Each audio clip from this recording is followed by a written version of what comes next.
What's going on, man? Welcome back to the basement.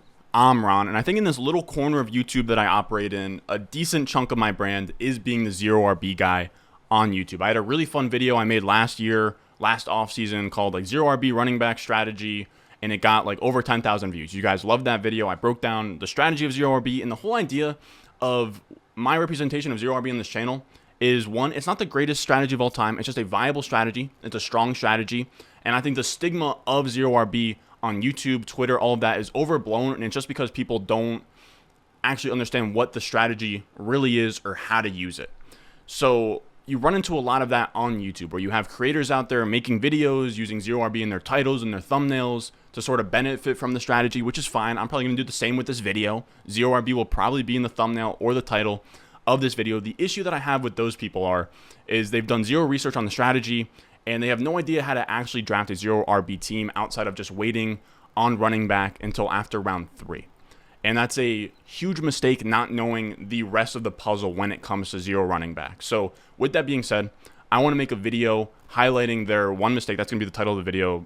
Don't make this mistake. Their one mistake that they're making in a lot of these Zero RB drafts, and not only creators are making, but I think a lot of first-time Zero RB drafters are making as well. So this is going to be a nice sort of PSA for anybody out there who wants to try Zero RB this summer. So with that being said, if you enjoyed the video at any point in time, make sure you go down below, subscribe, leave a like. Let's go. Thirsty, trying to choose. I know I'm critical. My nitty bag. All right, so these are both Zero RB teams drafted by other creators on YouTube. And I want to say, big disclaimer at the top, please, I beg you guys, do not go sort of hound these teams out and see which YouTubers made these teams. Don't go give them hate in their comments section. Don't think of them any differently. The whole idea is I don't want to shed any light on those creators. I simply just want to shed light on the misconceptions of Zero RB. And the one part that does annoy me about what the creators do, I think a lot of them, they don't really know how to deploy Zero RB. They go into a draft blind saying, okay, we're going to wait on running back until round 4 and then just kind of do the rest willy-nilly, see how the team ends up. And what usually happens is that they end up with an awful team and they just use the team as an example of saying, hey, I wouldn't do this. Don't do Zero RB. It's an awful strategy. My team looks trash. The issue is that the whole point of Zero RB is to make wide receiver your strongest position, or just every non-running back position your strongest suit of your team, and pass on the running back dead zone. The issue with both of these teams that a lot of people do when they're making videos or just when they're trying Zero RB for the first time is Zero RB is kind of a game of chicken, where it's how long can you wait on running back to a point where it gets uncomfortable. And the problem is both of these guys started with 3 wide receivers through 4 rounds. The issue is that they then took 3 or more running backs from rounds 4 through 7. That's not Zero RB at all. The whole idea is to get firepower at every non-running back position and pass on that running back dead zone, rounds 4 through 7. Not go head first into it and take, Elijah Mitchell's and A.J. Dillon's and Clyde Edwards-Helaire's and Miles Sanders and A.J. Dillon's in that running back dead zone area. That is how you draft a poorly constructed team. Like, that's not Zero RB. It's just poor structural drafting. So I want to kind of break down the biggest mistake with both of these teams, which is, again, they didn't wait on running back long enough. And then they also made this other mistake, which is that they didn't take enough wide receivers. And Shawn, Siegele, the creator of Zero RB on RotoViz, he does great work over there. He had a really strong article 2 summers ago because a lot of people were doing the same. A lot of new Zero RB drafters. This is why I want to bring light to it, because it's not just YouTubers that are making this mistake. They start with like 3 or 4 straight wide receivers. They dive back into running back, and they don't draft enough wide receivers. Both of these teams from these YouTube content creators only have 4 wide receivers through the first 9 rounds. That's not enough. So when Shawn Siegele kind of breaks down how to actually deploy Zero RB, instead of just not taking a running back in the first 3 rounds, that's too broad of a definition. When you're actually trying to deploy a very traditional Zero RB, right? There's like modified Zero RB where you can take a stab at the dead zone and then just take that one detour and wait a while. There's times where you can kind of mix it up, but let's just, for the sake of this video, talk about very traditional Zero RB. In an ideal world, you're not taking your running back until after round 5. Both of these creators failed to do that. They took running backs in round 4 and round 5. Shawn Siegele says that you're not taking running back until after round 5, and the ideal start through 5 rounds is 4 wide receivers and an elite onesie position. So either an elite tight end or an elite quarterback. And to zoom out broader than that, 4 wide receivers, an elite onesie through 5 rounds, And then broader than that is through the first 9 rounds, you want to have at least 6 wide receivers. So both of these creators failed to hold off on running backs until after round 5, and they both only ended up with 4 wide receivers through 9 rounds instead of 6. And you might think, why 6? The whole idea of zero RB, it can't be deployed in every format. Ideally, it's in a PPR league where you can start at least 4 wide receivers, whether that's a 3 wide receiver, 1 flex league, or a 2 wide receiver, 2 flex league. Both scenarios, you can start 4 wide receivers through the flex, and that's the biggest part of zero RB. You want to have stacked wide receivers through your flex where you can dominate that position against your league mates. And the reason why we want to have wide receivers through our flex position, especially in these builds, is highlighted in this article from Blair Andrews, who's a buddy of Shawn Siegele, who also kind of operates in that zero RB realm of doing research towards that topic. And on RotoViz, they have a really cool tool where you can see what wide receivers are expected to score in a given season in PPR, and then their ADP juxtapositioned against running backs. And through the first, outside of like the first 5 or so picks, from that point on, wide receiver is projected to score more points than the running backs until like about that pick 100 spot where they kind of overlap there. So when we're picking in those first 9 rounds, which is in those top 100 picks, we want to make sure that we draft enough wide receivers to have them through the flex where they project to score more points than the running backs. It doesn't make sense to have a 0 running back team where you have running backs in your flex. If running back is your weakest position, you only want to be starting running backs on RB1 and RB2 and just hope that you can sort of churn out bench spots and waiver claims and get 2 breathable, passable running backs in RB1 and RB2 and just have wide receivers so set that you then have them good to go in your flex spots. And Shawn Siegele also writes in this article outlining how important the flex position is. He says, in fact, the flex position is arguably the most important position in fantasy because it's one of the easiest positions to generate more value over average than your opponents. Whatever strategy fits your particular league format, that strategy should be based on putting an elite player in the flex position. And that's what zero RB is setting you up to do. You can get elite producers in your flex spots and dominate the flex over your other league mates. So the idea is when you're building a zero RB team, is to be building a stable of wide receivers. You don't want to pivot away from wide receivers because your starting wide receivers have been addressed. So if your wide receiver 1, wide receiver 2, wide receiver 3 are filled, you don't stop there. You want to really bury the lead when it comes to wide receivers in this strategy. So 4 wide receivers through 10 rounds isn't going to cut it. You want more like 6 through 7. So the idea is to have 4 wide receivers through your flex, and then on your bench, you should have 1 extra wide receiver for injury, 1 extra wide receiver for bye week. So 6 wide receivers through those first 9 picks. And when we're talking about the theory of 0 running back, I think people also don't realize that 0 RB doesn't mean just no running backs and all wide receivers.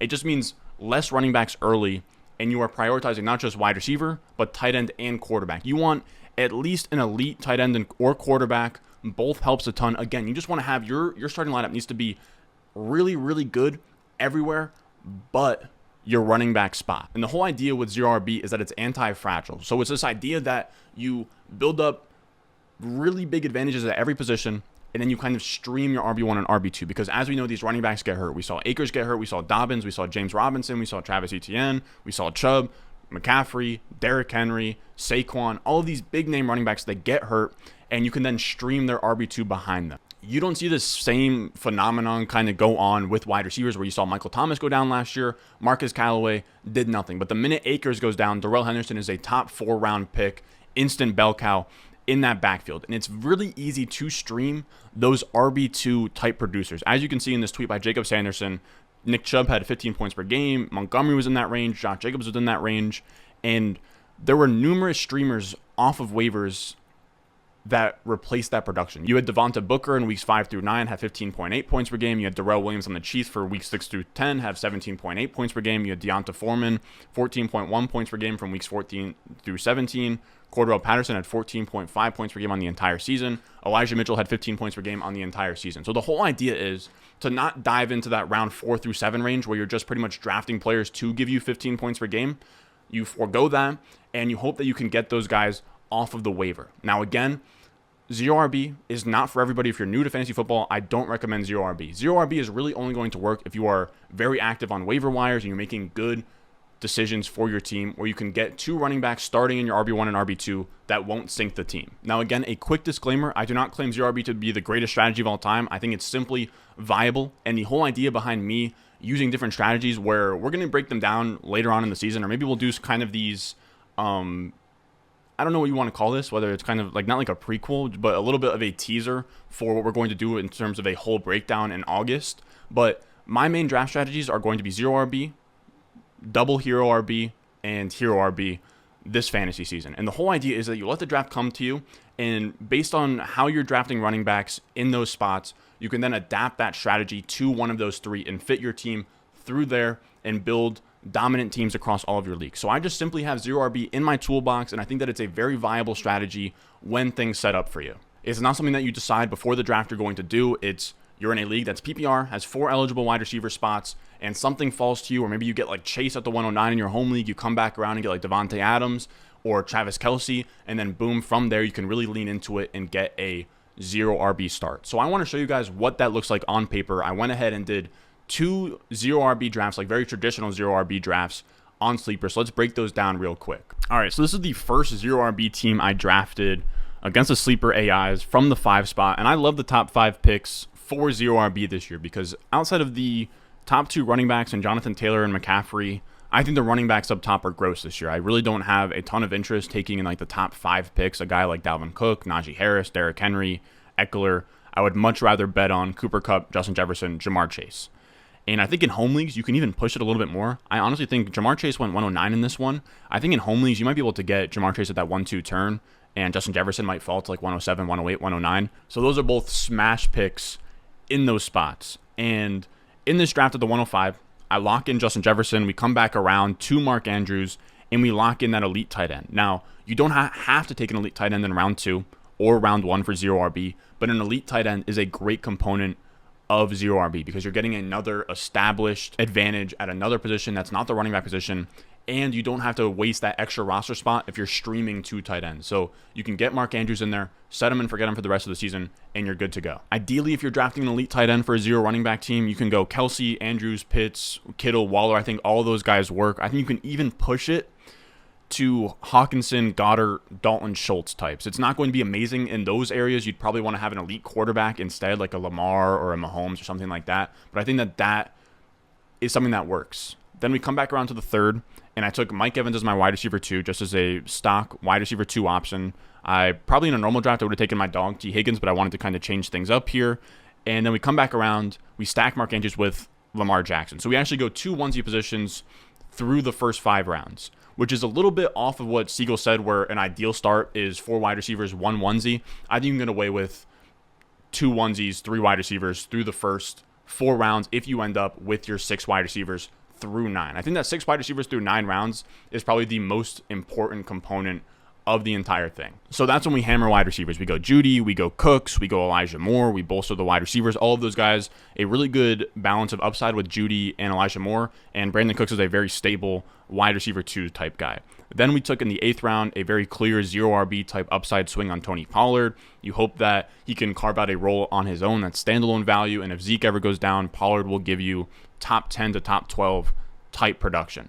Then we took Claypool to finish off our wide receiver core, where, again, I probably should have gone over this earlier, but this is a start, 2 running backs, 2 wide receivers, 2 flexes, a tight end, and a quarterback. So through the first 9 rounds, we ended up with 6 wide receivers. We had Jefferson in round 1, Mike Evans in round 3, Judy in round 5, Cooks in round 6, Elijah Moore in round 7, and Chase Claypool in round 9. Then from there, you can just say, okay, we've stacked up an advantage at wide receiver. We have 4 strong wide receivers through the flex. We have covers for buys. We have covers for injuries. So then from there on, that's when you hammer running backs. You don't hammer these running backs rounds 4 through 7. You hammer these running backs round like 8 and on, and you can just hammer them. Now, in this format, I only had 5 bench spots. Sometimes there's going to be leagues where you have more, sometimes less. You want to have as many of those upside swings as possible. So we go with Rojo, who's a nice ambiguous target, and a big thing with these running back stables that you're building, you want them to all have different archetypes, right? So Rojo's this ambiguous target on a really good offense. You have Alexander Madison, who is a straight-up handcuff, but one Dalvin Cook goes down, he's amazing. Then you have Nyheim Hines, who's this PPR stud who can give you starts early on in the season. He can just give you a fine like RB30 and PPR type performance early on. You can couple him with Tony Pollard or Ronald Jones in there. And then in that last spot, I like Ty Davis-Price, who is this upside rookie on that 49ers offense, could settle in there as next year's Elijah Mitchell. So this is what that team ends up looking like. And what always happens with 0RB is when you draft a team on day one, it's not going to be the sexiest team in the league. That is 0RB. You are pretty much just building a team that benefits from the chaos of the season. And once you get your running backs to click, if you had this team and you had like Rashad Penny in the playoffs or Justin Jackson in that area, or you picked up any of those guys who performed really well late down the stretch like Deonta Foreman, or you picked up Elijah Mitchell early on in the season. There's a lot of ways you can string together that RB1, RB2 production. You cannot expect for your RB1 and RB2 to look pretty out the gate. You have to kind of remember that if this is a normal team, that your RB1 and RB2 are more of your flexes while you have wide receiver 1, wide receiver 1, wide receiver 2, wide receiver 2. Right? So instead of having RB1, RB2, wide receiver 1, wide receiver 2, and then flex 3, you have wide receiver 1, wide receiver 1, wide receiver 2, wide receiver 2, flex 3, flex 3. You get what I'm saying? Where you are then just punting your running backs, and because they are such an easy position to not stream like you can a quarterback, but you can pick up guys that become clear starts off of waivers and get that figured out by mid-season. Now, let's look at this next team real quick. Now, this is what I would call a very standard 0RB draft from a familiar position where I think most years, right? This year, I don't like the running back, so I think that Chase, Jefferson, Kupp all make sense. But in a lot of years, the way to go with going 0RB is going 0RB at the back half of the first round, because you have these guys up top that are going Jonathan Taylor, Derrick Henry, they're going Christian McCaffrey, and you just taking running back, right? So we have JT RB1, Henry RB2, McCaffrey RB3, RB4, RB5, RB6, RB7, taking the RB8 at round 12. I don't know how you're supposed to cover ground on Jonathan Taylor or McCaffrey at 3 without an injury. So instead of trying to make up ground on running back, you can just let them have that advantage and then build your advantage at those other positions. So that's what we did here. We went Kelsey, we went Diggs at that 1-2 turn. I think any turn that you can do at that 112 of Devontae Adams, Diggs, or Kelsey, 2 of those 3 at this 1-2 turn is absolute money for 0RB teams. So then from there, we have our elite tight end locked in, and it was time to hammer wide receivers. We went with Jalen Waddle. We went with Michael Pittman. We went with Mike Williams. We happened to get another elite quarterback at that round 6 spot. And then we come around to round 7 and round 8. And we could have taken a detour for a running back at this point, but I thought that Bateman and Gabriel Davis are guys who are like top 26 wide receivers on Underdog that go at like the 4 or 5 turn. I couldn't pass on them in round 7 and round 8.